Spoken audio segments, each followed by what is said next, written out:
El escritor Gonzalo Mariátegui, que hoy está con nosotros, acaba de publicar El solar de los tres patios. Este es su séptimo libro. Anteriormente publicó los libros siguientes: La cuerda floja, La escalera de caracol, Los prójimos, Epigramas de un nómada, La virtud de Alexandra y Wenceslao. De modo que le damos la más cordial bienvenida a Gonzalo. Y quiero hacerte una primera pregunta de carácter general. Se trata de lo siguiente. Julio Ramón Ribeiro dice que hay tres maneras de relacionarse con la literatura: vivir con la literatura, vivir de la literatura y vivir para la literatura, que sería, por ejemplo, el caso de Flaubert, ¿no? Ribeiro, como tú sabes bien, era muy amigo de hacer estas distinciones y clasificaciones, ¿no? Él decía, por ejemplo, que en literatura una obra genial es incomprensible, inexplicable. Una obra mala es inadmisible. Y una obra mediocre, pero carece sencillamente de todo interés. Pero volviendo a esta clasificación, ¿no?, de la relación del autor con la literatura, ¿cuál sería tu caso? Yo creo que yo soy más de vivir de la literatura, vivir para... No, vivo con la literatura. Eso definitivamente. Me siento que tengo necesidad de escribir vivencias, esas experiencias muy íntimas, ¿no? Y cosas que creo que otras personas no las han vivido y que deben ponerse por escrito. Pero vivir de la literatura es imposible, pero incluso... No, hay casos, ¿no? Bueno, sí, pero digamos, uno ve casos de nuestro premio Nobel. Pero nuestro premio Nobel, creo que el último tiraje de su libro es de 3.000 ejemplares. Y si le dan 5 soles por cada uno, son 15.000 soles. Y eso no cubre la olla para un mes, ¿no? No, pero él no vive de eso, ¿no? No creo que viva de eso. No, yo creo que él vive de las grandes conferencias que da, ¿no? No debe abrir el pico gratis, ¿no? Sí. No, además hay una exigencia de las editoriales para que tú pongas un huevo anual, por lo menos, ¿no? Claro. O sea que hay también, bueno o malo, pero hay que ponerlo. Así es. Sí. Pero resulta un acto digamos, heroico en el Perú escribir, ¿no? Y uno lo que se va encontrando es que, bueno, la satisfacción de uno de escribir es para ser leído, pero también se encuentra de que tiene su ruma de libros que no se han vendido, ¿no? Yo ya he dispuesto testamentariamente de que el día que muera sean repartidos todos los que no fueron vendidos por todos los asentamientos humanos gratis. Bueno. Claro. Pero antes no, porque hay la posibilidad que se vendan. Bueno, yo me quiero referir al ambiente artístico que describes en tu obra más reciente, ¿no? Porque eso me va a permitir formular algunas consideraciones que considero interesantes. Fíjate, Pedro Ablán Valdelomar y Pinto, ¿no?, el famoso escritor iqueño, alias el Conde de Lemos, en una carta que dirige a Juan Francisco Balega, el famoso Cabezón Balega, alias Máximo Fortis, ¿no?, Valdelomar le dice, entre otras cosas, que nunca terminaremos de agradecerle el gran favor que nos ha hecho, porque antes del advenimiento valdelomariano, aquí dice Valdelomar, no había propiamente hablando un mercado de escritores, un mercado para sus obras. Aquí los únicos mercados que había eran el mercado central, el mercado del Baratillo y el mercado de la Concepción. Pero un mercado, no. Entonces yo me di cuenta de eso, dice, y mediante la técnica del poseur, ¿no? Y diciendo cosas insospechadas y que deslumbraban, entonces logré algo que no se había logrado antes, y es que se fijaran en mí. Entonces se fijaron en un gran escritor, dice Valdelomar, siempre tan modesto, ¿no? Entonces a partir de ese momento comenzaron a leer las obras de los autores, comenzaron a discutir las obras, en fin, ¿no? Pero eso se debió a mi iniciativa, y repito, dice Valdelomar, es algo que tendrán siempre que agradecerme. Bueno, cuando yo hago una retrospectiva de tu obra en cuanto al ambiente, yo digo, bueno, aquí ya había un ambiente para las obras de arte, o sea, estoy recordando, y también sin duda tú lo vas a recordar, ¿no?, que antes de la década de 1970 no había aquí prácticamente, ¿no?, un mercado para las obras de arte.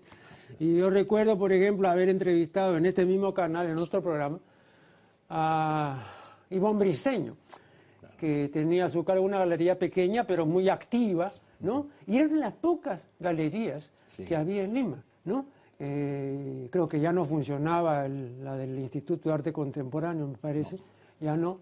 Y entonces había poco movimiento. Y a mí me contaron por entonces, para que veas tú, y ella misma me contaba, por ejemplo, cosas como la siguiente. Te paso la noticia, me decía, por ejemplo, que ahora ha subido la cotización de un Dávila. Ahora ya se puede pagar por un cuadro de Alberto Dávila, pues hasta 15.000 soles. ¿No? Entonces me daba a mí no sé qué, no, pero sí, pero por al Dávila le digo, pero él fue mi profesor de colegio de dibujo, ¿no? A principios de los años 50, ¿no? Entonces, que se llegue a pagar eso después de 30 años.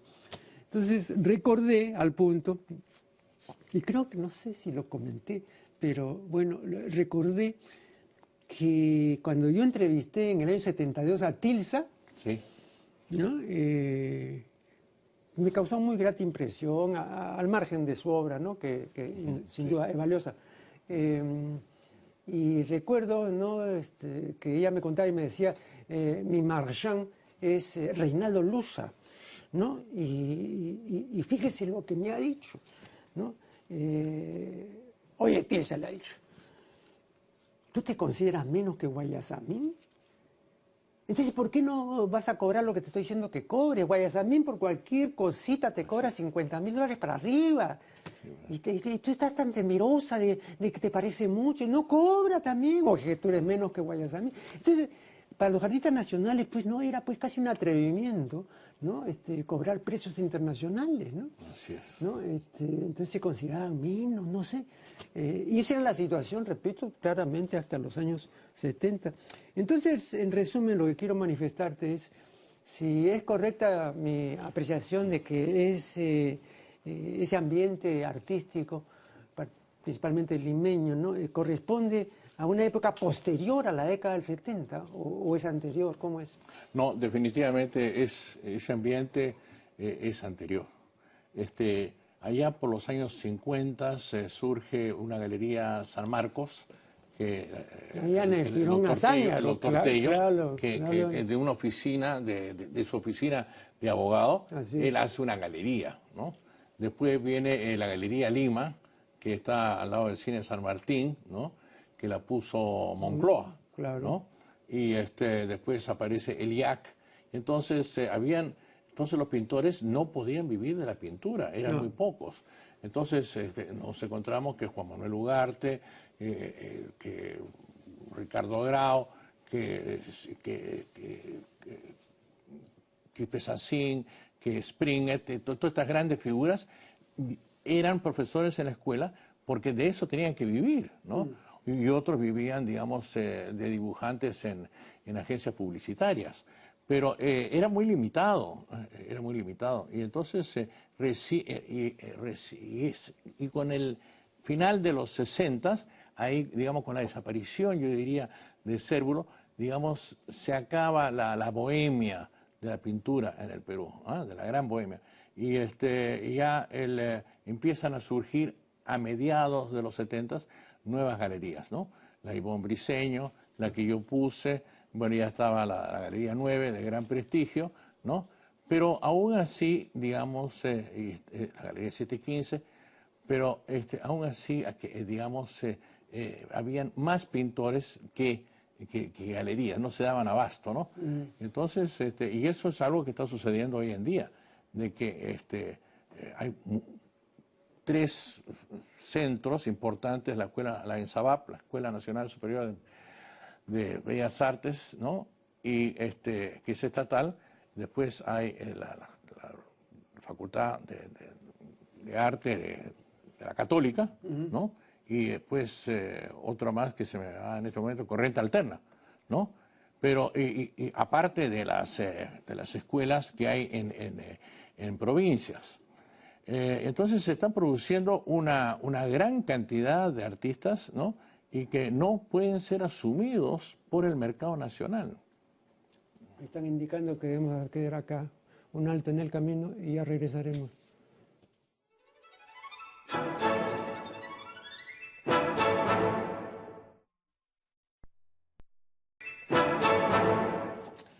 Estamos dialogando con Gonzalo Mariatti. Bueno, tú me decías que esta situación que se traducía en una falta de galerías, ¿no? Digamos, no había la empresa, digamos, que sacara adelante, ¿no? Tantas obras de arte, ¿no? ¿Y cuándo, a tu juicio, comenzó a cambiar esta situación? En los años 70, ¿eh? Sí, ¿no? En los 70, ahí sí. Pero esta actividad de galerista tiene una nota, que es que las directoras de las galerías suelen ser mujeres. ¿Y cuál es tu explicación? No sé, no me lo puedo explicar. Pero en el Perú, digamos, han habido 3 personas que yo conozco que se han dedicado, hombres que se han dedicado. Uno es el dueño de la galería que ya está cerrada, el Camino Brent, ¿cómo se llama? Levi, me parece. El otro Moll, que ya tiene como 30 años en esto, ¿no? Y yo, pero éramos muy pocos comparado con las 5 o 7 damas que dirigían, ¿no? Las galerías. Lo increíble de las galerías, bueno, hay que tener todo de acuerdo a su proporción, ¿no? En Nueva York, las vendedoras en una galería tienen que haber estudiado en una universidad, claro. con cursos muy serios de estética, de arte, de historia del arte, bueno, y son graduadas hasta con, bueno, algunas llegan a magíster y son chicas muy guapas. Y entonces, y acá no, aquí, digamos, buscan una chica más o menos guapa, ¿no? Y que va a traer al cliente, ¿no? Y que lo vaya a convencer. Pero falta todavía, digamos, que se profesionalice más este oficio de la pintura. Ya aquí entresacado de tu obra, un par de, bueno, más de un par, pero leeré a continuación 2 citas interesantes, ¿no? Tú dices, en la página 93, los compradores, bueno, esto no lo dejé, ¿cómo se llama? Segundo Ferreres, ¿no? Sí. Segundo Ferreres. Los compradores de arte constituyen una variada fauna. La enorme mayoría no tiene la menor noción de lo que es el arte y tampoco le interesa saberlo. Y en la página 95, las más de las veces el arte es comprado como inversión. Los compradores esperan que su ganancia de capital sea pronta e importante. ¿Sigue siendo cierto esto de que los compradores de arte no tienen ni idea de lo que es el arte? Yo creo que sí. Nada variado, nada variado. Antes incluso, digamos, Rodríguez Saavedra, el mismo Juan Manuel Ugarte Lespuro, daban charlas ya sea en Ínsula, en diferentes centros culturales, para hablar de diferentes épocas de la pintura o de diferentes pintores contemporáneos. Pero todo eso ha desaparecido. Entonces, el comprador de hoy en día se lleva más por el consejo de la galerista, ¿no? Y por lo que está de moda, ¿no? Entonces, y por lo que va a la casa de una persona de mucho dinero, ¿no? Y entonces se fija en la firma y bueno, y en poco tiempo, digamos, su objetivo es hacerse de un cuadro del mismo autor, ¿no? Y que ojalá que sea más grande, ¿no? Hay una competencia. Pero no se conoce. Y al respecto de de los críticos. Antes de los críticos, de lo que hablábamos de Dalí, Sí. Dalí llega un día a Nueva York y en el periódico no había salido nada, ni una nota mínima de su llegada. Entonces se contrató un fotógrafo, se fue a la Quinta Avenida, a una tienda que se llama Lord & Taylor, con una piedra enorme y la lanzó contra el escaparate. Le tomaron la foto y dijo, ahora Nueva York sabe que Dalí ha llegado. ¿Ah? Y en eso, ahí está el parecido con nuestro escritor iqueño, el Conde de León, ¿no? ¿Ah? Claro, entonces, claro. Para que se fijen en él. Sí, sí. Había que ser bulla. Claro. ¿No? Tenemos un pintor en el Perú que hace bulla en ese sentido, que es Miguelito Brenner. Hay que buscarlo por Miguel Brenner con doble N en YouTube y se ve unas cosas increíbles. Ha pintado, digamos, ¿cómo se llama? La Gioconda con una escoba, mojando los colores, y como tiene un dominio, bueno, no es una cosa, pues, digamos, exacta, ¿no? Pero ahí está la Gioconda, ¿no? Entonces, y todo esto lo hace para que la gente sepa que está vivo, ¿no? Porque aquí rápido se olvidan de uno, ¿no? Viene la moda del otro y el otro, ¿no? Entonces, yo conozco, no diré nombres, pero hay una serie de pintores que en los años 70 tendrían pues 40 años y hoy en día no exhiben en ninguna galería. Y yo me pregunto, ¿de qué vive esta gente? ¿Ah? ¿Tendrán algunos coleccionistas que son leales a ellos? No sé, pero no exhiben. ¿Y es cierto que no hay críticos? Yo considero que no hay críticos. Yo creo que, digamos, hay gente que se llaman críticos. Pero el mal no es actual. Tampoco ha habido antes críticos. Tampoco. Fíjate, yo estoy recordando que uno de los pocos críticos, y que no siempre hacía crítica, porque también hacía una serie de otras cosas, y era un verdadero animador cultural, era Sebastián. Eso sí.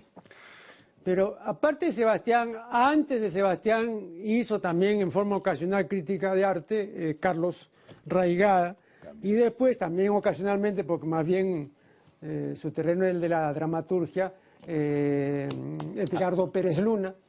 Recuerdo que iba a los colegios y difundía y todo eso, ¿no? Y después hay que esperar ya la década del 70 para que surjan, digamos, otros críticos, pero había poca gente. En la crítica peruana hay mucho de amateur.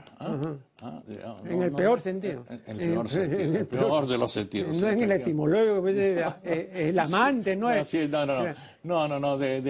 Del lanzado, del que se mete, de que hay que escribir. Entonces, y suelta ahí. Claro. Fíjate, yo te quiero referir lo siguiente.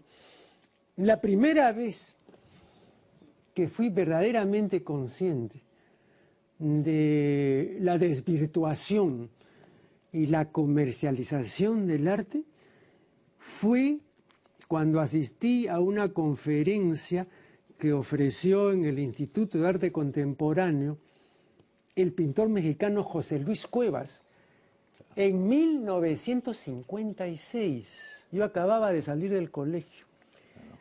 Y recuerdo muy bien que Cuevas abiertamente, de una manera frontal, arremetió contra el muralismo mexicano y criticó acerbamente a Diego Rivera, José Clemente Orozco, David Alfaro Siqueiros, que eran, ¿no?, los principales exponentes del muralismo mexicano. Y recuerdo muy claramente que contó, por ejemplo, de David Alfaro Siqueiros, que a veces se le agotaba el stock de cuadros, ¿no?, para satisfacer una demanda creciente, porque Siqueiros, dicho sea de paso, tú lo sabes mejor que yo porque eres entendido en arte, tiene realizaciones muy buenas Siqueiros, ¿no?, al margen de su muralismo, cosas muy buenas. Pero también tenía una beta comercial, ¿no?, sobre todo para consumo turístico muy importante. Claro. ¿No? Y entonces pues ya no tenía que ofrecer y los turistas tocaban la puerta. Entonces descubrió la técnica de pintar pues con pistolas. Se había conseguido un juego de pistolas que no las llenaba con municiones, sino con pintura de diferentes colores. De modo pues que disparaba el lienzo, el amarillo por aquí, el rojo por acá y todo. Bueno, y por uno de estos mamarrachos te cobraba $10,000 para arriba y se los pagaban, ¿no?, porque tenía una fama considerable, ¿no? Esto trajo cola porque incluso hasta creo que intentaron agredir físicamente a Cuevas aquí, ¿no? Y él ha referido, estos fueron a su hotel y fue toda Y ojo, que era pues un tipo en esa época de 22, 23 años, ¿no? Muy combativo, ¿no? Parecía artista de cine, ¿eh? Dicho sea de paso. Una pinta así, una ¿no? Pinta de primera. De primera, ¿no? Sí. Y él después, cuando ha regresado... Y una autoestima tremenda. No, en su catálogo ponía, digamos, una serie de 50 fotos de él mirando para arriba. No, bueno, es que él se tomaba fotos todos los días. No, él tenía esa práctica hasta que murió su mujer. Sí, hasta que murió su mujer, se había tomado no sé ya cuántas miles de fotos y cuando murió dejó de tomarse. Eso lo ha contado él aquí. Y también contó una cosa bien interesante, no sé si la conoces. Porque con esta pinta que tenía, pues tenía mucho éxito entre las mujeres. Y entonces le preguntaron, ¿cuántas amantes ha tenido usted? ¿Con cuántas mujeres ha tenido usted intimidad? Y dijo algo bien interesante. Dijo, bueno, exactamente no podría decir la cifra, ¿no? Pero digamos en números redondos con 500 mujeres, de las cuales 490 eran madres. Porque si usted quiere relacionarse, métase con una que ha sido madre, eso es lo mejor, ¿no? Sí. Y me siguen tocando la puerta. La última vez que estuve acá hace 3 años también contó eso. Me siguen tocando la puerta ahora en el Museo Cuevas y el hombre pues dispone de una cuantiosa fortuna, ¿no?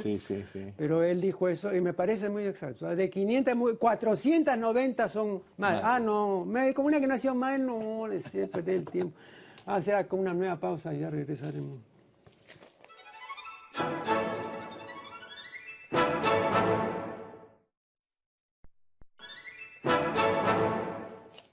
Este es un diálogo con Gonzalo Mariátegui, que acaba de publicar la obra El solar de los tres patios. El recordado maestro de origen vienés, Adolfo Winternitz, famoso vitralista, y durante tantos años, ¿no?, profesor en la Universidad Católica, ¿no?, decía que el camino del arte es un camino único y excluyente, y exclusivo también, ¿no?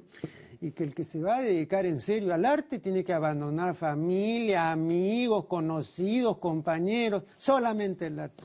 Ahí está Gauguin. Claro. Esto de aquí me sirve para establecer un mínimo distingo entre dos clases de maestro, ¿no? Pues no solamente decía eso Winternitz, ¿no? Winternitz también decía, cosa que ya es más discutible, porque esto de acá me parece que se puede aceptar, como también se podría aceptar esto que te mencionaba antes, ¿no?, de dedicarse enteramente a la literatura en una orgía perpetua, ¿no?, tipo Flaubert. Igual, pues también dedicarte, pues aunque te mueras de hambre, ¿no? Pero se puede establecer un distingo básico, ¿no?, fundamental. Existen dos clases de maestro, ¿no? El maestro amistoso, que aconseja al discípulo, que lo orienta, que lo ayuda, que va valorando su obra según las distintas realizaciones por época, etcétera, ¿no? Hasta que ya pues el hombre puede volar solo. Ese es un tipo de maestro.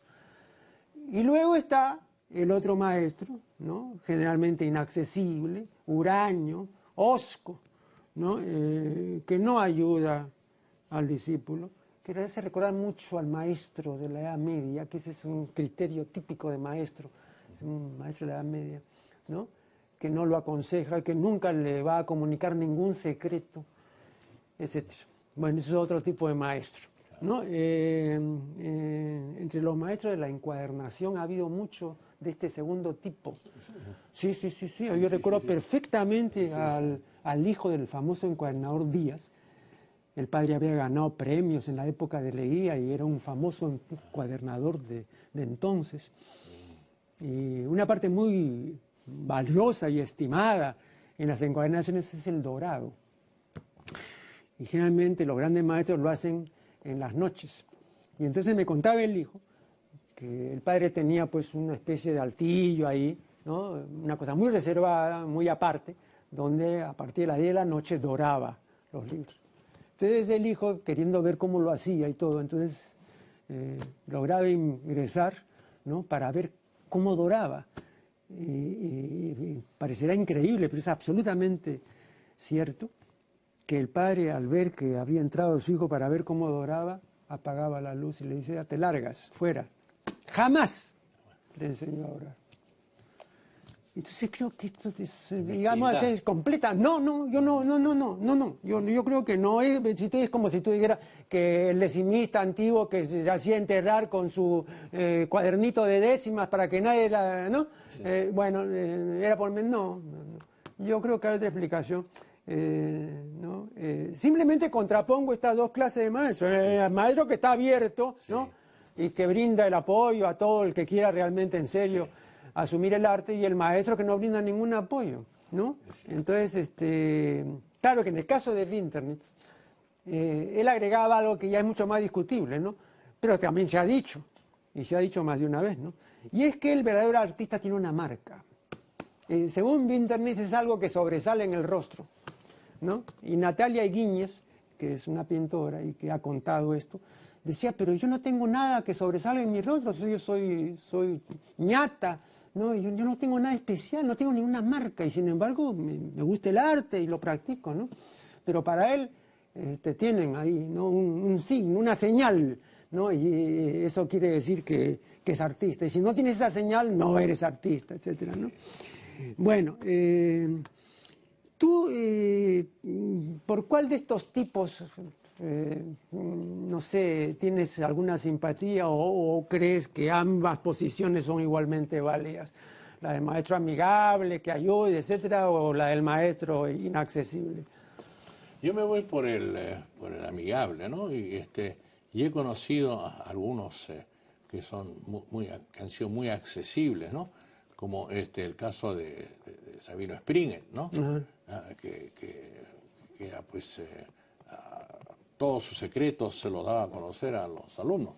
La cosa estaba que si los alumnos sabían captarlo, ¿no? Aunque yo hasta ahora no sé, ya que él seguramente también tenía secretos, ¿por qué se hacía llamar Springet? Porque tengo entendido que ese es el apellido de la madre. Canales. Sí, Canales, ¿no? Canales. Sí. Lo que pasa de que él, digamos, no sé si habrá copiado lo de Picasso, porque Picasso era Pablo Ruiz Picasso, claro, ¿no? Y entonces era más plástico, más vendible, Pablo Picasso, ¿no? Y entonces mejor pegaba Sabino Springet, ¿no? Que Sabino Canales. Claro. Lo cual le produjo un problema tremendo, ¿no? Porque cuando finalmente se jubiló de la escuela y llegó el momento de darle su cédula de jubilación, resulta de que dijeron que no existía este señor Sabino Springet. Y tuvo que seguir todo un procedimiento judicial para probar que todas esas boletas que él había firmado durante 30 años correspondían a él, a Sabino Canales Springet, ¿no? Ajá. Y la misma persona, porque si no, no le daban su pensión. Claro, claro. ¿No? Pero por suerte se la dieron. Por mínima que era, pero se la dieron. Entonces tú consideras que el maestro amigable, que apoya al discípulo, ¿no? ¿Sabes por qué? Es lo deseable, pero hay algunos que, digamos, en una época en la Escuela de Bellas Artes, no voy a decir los nombres, pero habían unos dos pintores, profesores de pintura, que compartían el mismo taller, porque era un taller grande, y iban tarde, mal y nunca. Ajá. Entonces serían los que no enseñaban tanto, ¿no? Y entonces los alumnos se rebelaron, y de una manera muy aguda, muy simpática.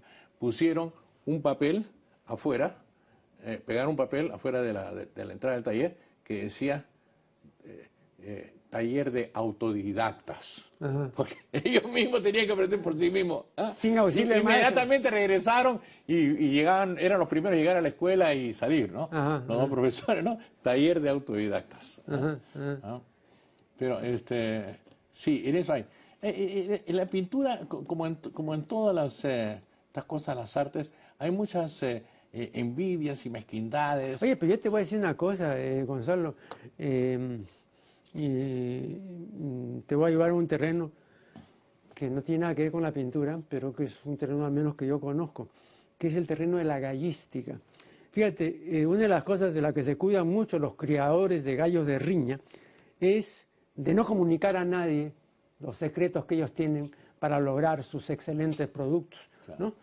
Bueno, pero ya hay más de un caso de grandes criadores célebres, como el señor Frank Shy, por ejemplo, de los Estados Unidos, que ha revelado exactamente todo lo que él ha hecho y lo que hace, ¿no? Y lo ha publicado. Y no se puede duplicar. O sea que yo te puedo comunicar todos los secretos del arte Sí. y no los puedes duplicar. Eso. Entonces, el hecho de que yo no te los diga o que te los diga es igual. Sí. No te va a salir. No te va a salir. Cuando murió acá don Fernando Oraña, que tenía pues los mejores gallos de pelea hasta la década de 1980, ¿no? Dejó pues así, ¿no? Una serie de escritos, muchos de ellos crípticos que hubo que descifrar y todo sobre las combinaciones que había hecho y todos los arreglos, ¿no? que había hecho basándose en principios de genética y todo lo demás. Pero nunca se ha podido duplicar eso. Entonces igual acá, ¿no? Y hay un momento en que puedo decirte todo lo que tienes que hacer y no te va a salir. Eso es cierto. Claro, entonces Eso es cierto. hasta cierto punto es eso de que se te oye el secreto, ¿no? No, claro. Eso es lo que diríamos en cuanto a la pintura es, te pueden enseñar el oficio, Ya. pero no te pueden enseñar la genialidad, ¿no? La autenticidad, lo propio, ¿no? Lo que te distingue a ti de todo lo demás. Eso también quería preguntarte en relación con un punto aquí, que yo dije voy a preguntarle esto al autor. No quiero revelar los entretelones de esta obra porque sería pues comunicar prácticamente la parte importante del final, ¿no? Pero simplemente quiero manifestar lo siguiente, ¿no? Hay un año, ¿no? donde el señor tiene que producir, ¿no?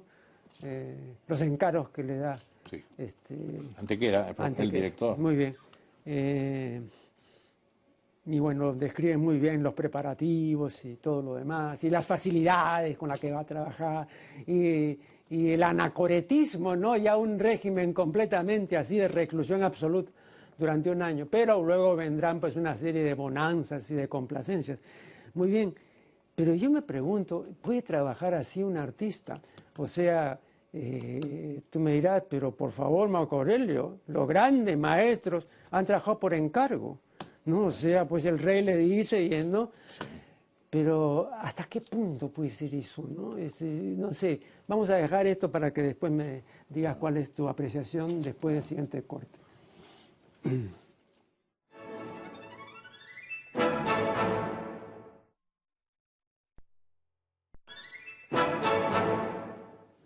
Esta es la última parte de una conversación fructífera con Gonzalo Mariátegui. Recuerdo que Hippolyte, el famoso crítico francés, decía que en la vida de los grandes creadores se puede describir siempre, ¿no?, un momento en que el gran creador comienza a copiarse a sí mismo. Y entonces ha dejado de ser realmente creativo y sencillamente se copia a sí propio. Esto no significa que lo que hace sea malo, no, significa que ya no hace nada nuevo ni distinto, ¿no? Uno puede copiarse, pues, pero con arte, ¿no?, evidentemente. Y que eso generalmente ocurre cuando el artista está por llegar o ha llegado ya a los 50 años de su edad. Y el periodo de auge y de florecimiento ocupa normalmente, como diría Ortega, una generación, o sea, 15 años, ¿no? Y aunque sigas produciendo hasta el fin de tus días, y aunque hayas comenzado además a producir desde muy joven, ese momento luminoso y estelar ya no vuelve a presentarse. Pone pues ejemplos, ¿no? Y los grandes, ¿eh? Miguel Ángel y compañía, ¿eh? O sea, todos, y hay un momento en que comienzan a copiarse a sí mismos y en esa medida comienzan a trabajar en serie, ¿no? Ahora, creo yo que en otros terrenos esto sí es absolutamente válido. O sea, los grandes escritores, los grandes literatos, los poetas, en fin, los cantantes, ¿no?, los cantantes de ópera tienen un momento de auge, de esplendor, y luego hay un paulatino, ¿no?, una paulatina declinación. ¿Tú has observado esto entre los pintores? Sí, sí, sí, claro, sí. Yo creo que es casi una regla general, ¿no? Primero porque las facultades, ¿no?, digamos, la vista ya no capta el color de la misma manera, el pulso, ¿no?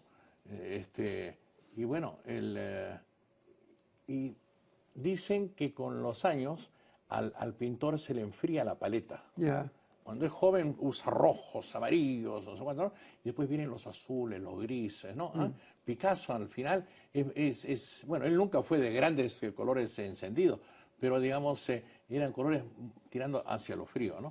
Y entonces hay pintores que, como dices tú, a partir de los 50 años se nota eso, que ya lo creativo, lo nuevo, digamos, ya no les viene a las manos, y se quedan como anquilosados en algo que gustó. Entonces, y que les permite... comienzan a vivir de su fama. Y empiezan a vivir de su fama. Entonces, y a pintar el mismo motivito, ya sea las indiecitas puestas de una manera, o en fin, diferentes cosas, ¿no?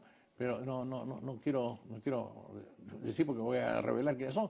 Pero actualmente hay gente y que cobra los miles de dólares, 20, 30 miles de dólares, por cuadros que han estado pintando hace 10 años o que pintaron durante 5 y dejaron de pintar 4 y al ver que los nuevos no producían, han regresado. Y eso pues es una derrota, digamos, del pintor, ¿no? Entonces, sí, efectivamente, hay eso de la copia, de estancarse, de quedarse en eso, ¿no? El que le da seguridad. Tú sin duda recuerdas que a mediados de la década de 1970, llegó por estos lares la colección de Hammer, ¿no?, de Armand Hammer. Sí, sí. Bueno, pero se produjo un hecho insólito, porque que yo sepa nunca se había producido. Esto fue exhibido en el Instituto de Arte Italiano. Sí, y se cobraba 10 soles por entrada y a los menores de edad 5 soles. Bueno, y había colas kilométricas todos los días en que estuvo la exposición. Y fue un movimiento así. Y se decía, bueno, es que nunca han visto pues un original de Leonardo, nunca han visto pues una realización de Miguel Ángel o de los grandes maestros, etc. Yo siempre dije, esa ha sido la razón O sea, acá tenemos gente tan interesada que por ver y por deslumbrarse ante un Leonardo auténtico va a pagar 10 soles y 100 también. ¿Y qué pasó? Porque después nunca ha ocurrido eso, nunca ha ocurrido eso, ¿no? O fue la novelería. ¿Cómo interpretas tú? A mí siempre me sorprendió. Repito, acá la gente es renuente a pagar 10 soles, sí, ¿no? 10 soles. Cuando nosotros teníamos la Asociación de Estudios Humanísticos y quisimos cobrar 10 soles por entrada, se nos vinieron encima y nos dijeron la cultura no cuesta, la cultura es para todos, ¿no? Como cuando la cultura es costosísima. Sí, pues, sí. Bueno, entonces igual acá, pues la gente paga sin chistar. Sin chistar, ¿no? Sin chistar. Exacto. Bueno, estamos hablando de hace 40 años, más o menos. Sí, me acuerdo. Me acuerdo como que fuera ayer. Y me acuerdo de un cuadro en especial, de un cuadrito que era de este tamaño, un poquito más grande. ¿Eh? Y que el motivo era de el pelele de Goya. ¿Eh? Lo están digamos, con la frazada, lo están tirando al aire, ¿no?